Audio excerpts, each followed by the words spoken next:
Hello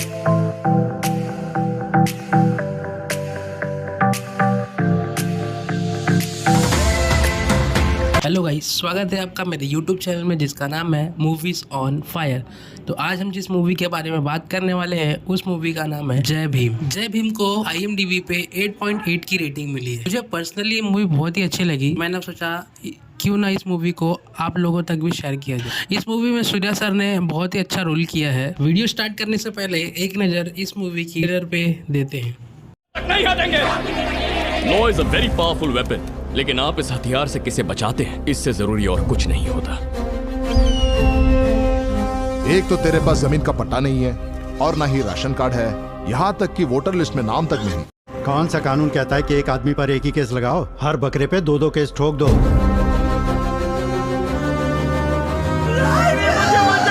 चाहे कितने भी पीड़ित हो, हर एक को इंसाफ के लिए लड़ने का हक है और इस अदालत का फर्ज है कि वो उन्हें इंसाफ दिलाए। जो चोरी हमने नहीं की उसे कबूल है कैसे साहब? कबूल कर। कानून तो अंधा है ही, पर अगर आज ये कोर्ट गूंगा भी हो गया तो मुश्किल हो जाएगी। सो बिना देरी किए चलिए मूवी को स्टार्ट करते हैं। मूवी के स्टार्टिंग में हम एक जेल को देखते हैं जहां से बहुत सारे कैदी बाहर निकल रहे होते हैं। वहां पे एक सीनियर इंस्पेक्टर उन सभी की जात पूछता है और जिसकी जात बड़ी होती है वो उसे घर जाने की इजाज़त देता है और जिसकी जात छोटी होती है वो उन्हें एक तरफ खड़े हो जाने के लिए कहता है। दरअसल ये लोग ऐसा इसलिए कर रहे हैं क्योंकि इनके सीनियर्स ने इन्हें हिदायत दी है कि पिछले पेंडिंग केसेस को जल्द से जल्द खत्म किया जाए। तो इन्होंने प्रमोशन पाने के लिए उन छोटी जात लोगों के ऊपर डबल चार्जेस लगाकर उन्हें वहीं पर वापस बंद कर देते हैं। इसके बाद सीन शिफ्ट होता है और हमें दिखाया जाता है एलोरा ट्राइब के लोगों को, जिसमें राजा कन्नू और उसकी वाइफ सिंघेनी जो कि फसल को बर्बाद करने वाले चूहों को पकड़ने का काम करते थे। यहाँ उसका भाई और उसकी बहन भी काम करते थे।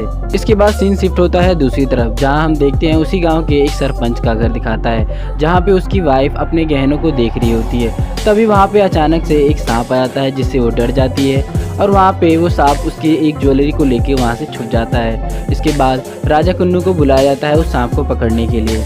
अब यहाँ पे राजा कन्नू उसी कमरे में जाता है जहाँ पर सारे के सारे ज्वेलरी और पैसे रखे होते हैं। राजा कन्नू वहाँ पे सांप को बहुत ही ईजिली पकड़ लेता है।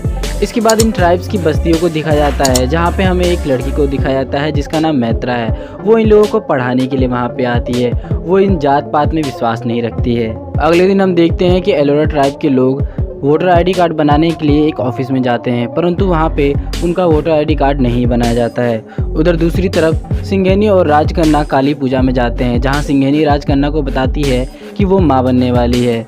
अब यहाँ ऐसे ही कुछ दिन बीतने के बाद राजा कन्नू को काम मिलता है। वहाँ वो भट्टे में काम करने के लिए जाता है। ये बात सुनने के बाद सिंघेनी उसे बोलती है कि वो भी उसके साथ चलना चाहेगी, परंतु राजा कन्नू उसे इस हालत में अपने साथ नहीं ले जा सकता था, इसलिए वो उसे वहाँ पे मना कर देता है।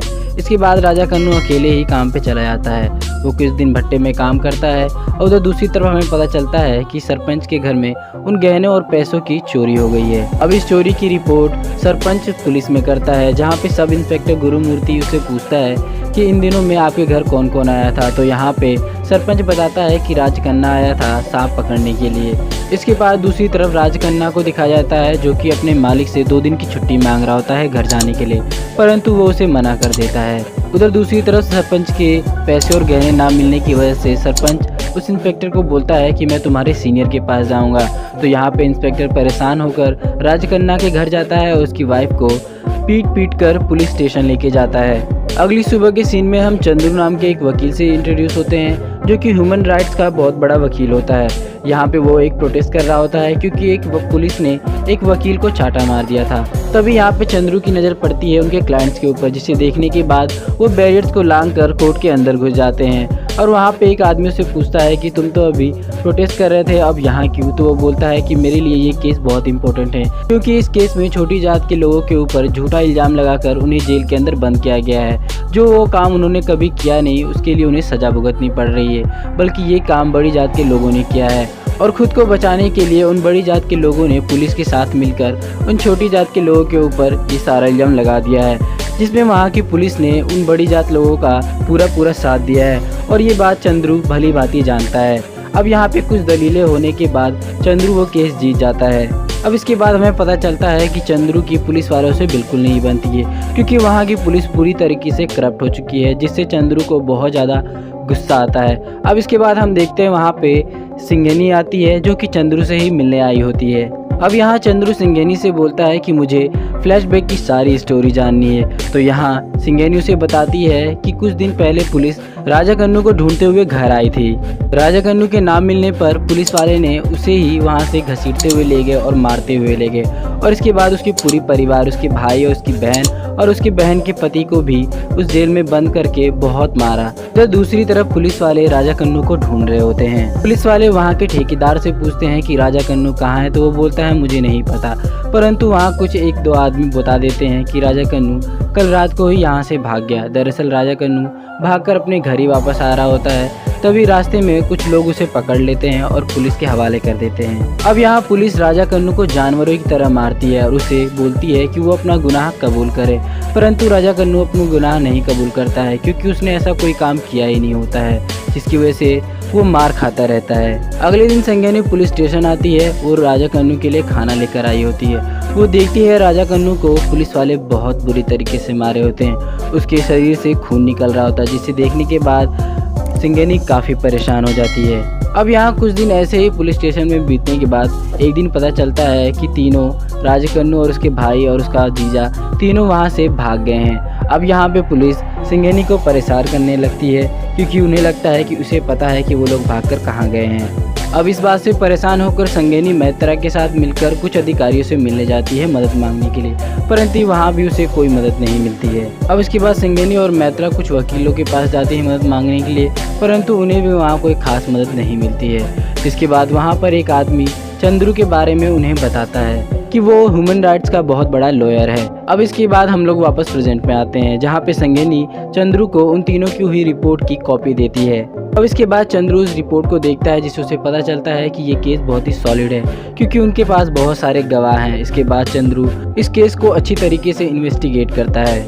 इसके बाद चंद्रू इस केस को लड़ने का फैसला करता है और वो तय करता है कि वो इस केस को हेबियस कॉर्पस के तहत लड़ेगा, जिसका हिंदी का मतलब वैसे तो बंदी प्रत्याक्षीकरण है। अगर मैं इसे खुलकर बताऊं तो इसका मतलब ये है कि अगर कोई मुजरिम किसी के द्वारा बंदी बना लिया जाए या किडनैप कर लिया जाए, तो सुप्रीम कोर्ट और हाई कोर्ट पुलिस वालों को एक रिट जारी करती है या नोटिस जारी करती है, जिसके तहत वो लोग उस इंसान को लाकर कोर्ट के सामने पेश करेंगे।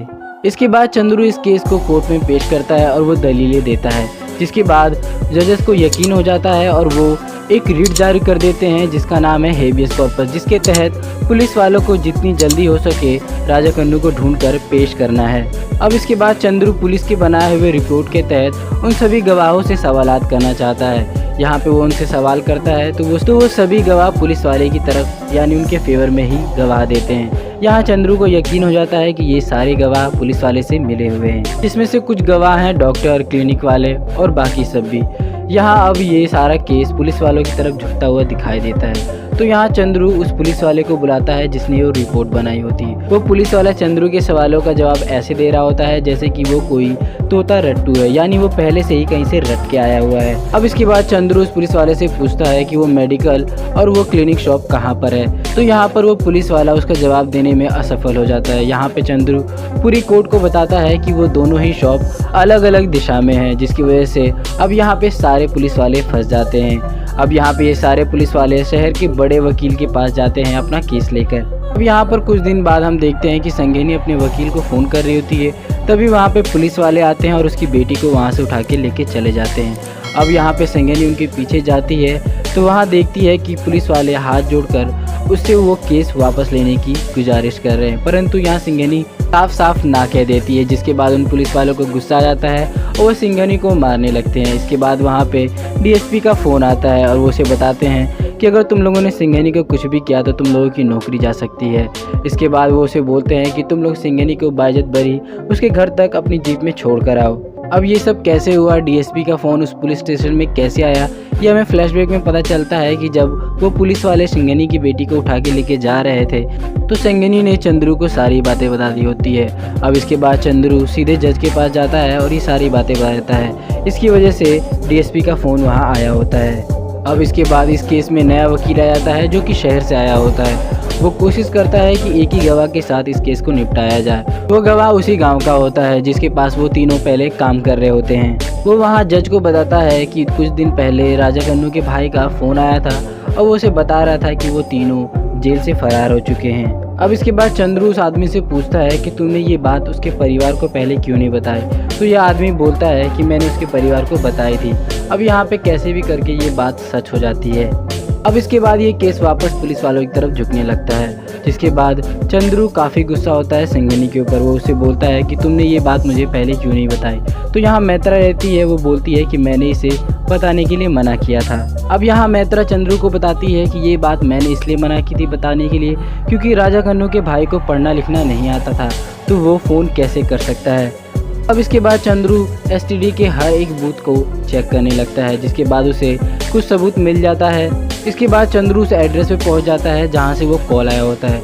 एक्चुअली वो कॉल केरल के एक एसटीडी बूथ से आया होता है, जहां पे चंद्रू उस एसटीडी बूथ के मालिक से कुछ सवाल करता है। अब इसके बाद सीन शिफ्ट होता है वापस कोर्ट की तरफ, जहाँ पे चंद्रू उस एसटीडी बूथ के मालिक को वापस वहीं गवाही देने के लिए बुलाता है, जहां वो गवाही देता है कि कुछ दिन पहले 3 लोग आए थे वहां पे कॉल करने के लिए और वो तीनों ही एक साथ ही उस एसटीडी बूथ में घुस गए थे, जिसकी वजह से उसका ध्यान उनकी तरफ गया था और वो वहाँ पे उनकी पहचान भी कर लेता है। अब इसके बाद चंद्रू बोलता है कि इस केस में पुलिस वाले उन लोगों के साथ मिले हुए हैं, तो ये केस जितना हो सके सीबीआई के पास ट्रांसफ़र कर दिया जाए। जज इस बात को मान जाते हैं और वो केस सीबीआई को ट्रांसफ़र कर देते हैं। अब ये केस आईजी के पास आ जाता है, जिसका रोल निभाया है प्रकाश राज ने। अब यहाँ पे ये दोनों मिलकर उस केस को सॉल्व करने की कोशिश करते हैं, परंतु उनसे नहीं हो पाता है। तो वो लोग केरल के हर जेल में जाकर उन तीनों के बारे में पता करते हैं। अब यहाँ पे इन्वेस्टिगेशन करते वक्त एक ऑफिसर उन्हें बताता है कि कुछ दिन पहले हिट एंड रन का एक केस आया था जिसमें हमें एक लाश मिली थी। अब यहाँ पर उन फोटोज़ को मैत्रा देखती है तो वो राजा कन्नू को पहचान जाती है। दरअसल राजा कन्नू की लाश शहर के बॉर्डर पे मिली होती है और उसका एक्सीडेंट होने की वजह से मौत हो जाती है। अब जिसके बाद संगनी काफ़ी टूट जाती है। उधर दूसरी तरफ वकील उन पुलिस वालों से पूछता है कि सच क्या है मुझे बताओ। तो यहाँ पे पुलिस वाले बताते हैं कि उन्हें मारते वक्त गलती से राजा कन्नू वहीं पे मर गया और उसकी लाश को निकाल कर शहर के बॉर्डर पे ले जाकर फेंक दिया। अब यहाँ कोर्ट में चंद्रू बोलता है कि ये मर्डर है, परंतु ऑपोजिशन वाले बोलते हैं कि ये मर्डर नहीं बल्कि राजा कन्नू एक्सीडेंट से मरा है। अब उधर दूसरी तरफ चंद्रू जब इन्वेस्टिगेट कर रहा होता है तो उसे पता चलता है कि उस एसटीडी बूथ में उन तीनों में से एक राजा कन्नू का भाई भी होता है और साथ में उसे एक जेल के बारे में पता चलता है कि वहीं पे उसे रखा गया है। अब यहाँ पे हमें पता चलता है कि उस जेल में राजा कन्नू का भाई और उसकी बहन का पति है।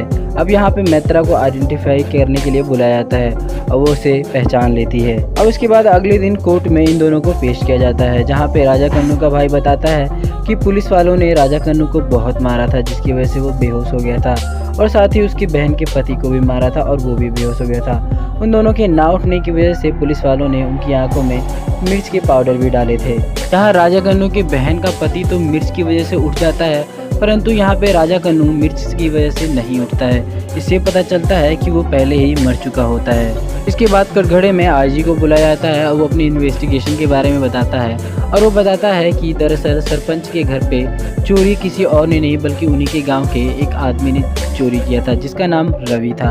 अब इसके बाद चंद्रू कोर्ट को बताता है कि जहाँ पे राजा कन्नू की मौत हुई थी वहाँ पे पुलिस वालों की गाड़ी के निशान और उनके जूतों के निशान मिले हैं, जिसकी वजह से पूरा केस साफ साफ पता चलता है कि राजा कन्नू का लाश ठिकाने और उन्हें मारा पुलिस वालों ने ही है। इसके बाद चंद्रू कोर्ट से अपील करता है कि संगनी को गांव के बीचों बीच एक घर दिया जाए और इन सभी मुजरिमों को कड़ी से कड़ी सजा दी जाए और इसके बाद ही चंद्रू ये केस जीत जाता है और उन सभी पुलिस वालों को सजा सुनाई दी जाती है और यहीं पे ये फिल्म खत्म हो जाती है। डाउनलोड करने की लिंक मैंने डिस्क्रिप्शन बॉक्स में दे दी है, आप जाइए मूवी को डाउनलोड कीजिए, मूवी देखिए। और अगर वीडियो पसंद आया हो तो वीडियो को लाइक करें, चैनल को सब्सक्राइब करें और इन वीडियो को अपने फ्रेंड्स के साथ ज़रूर शेयर करें।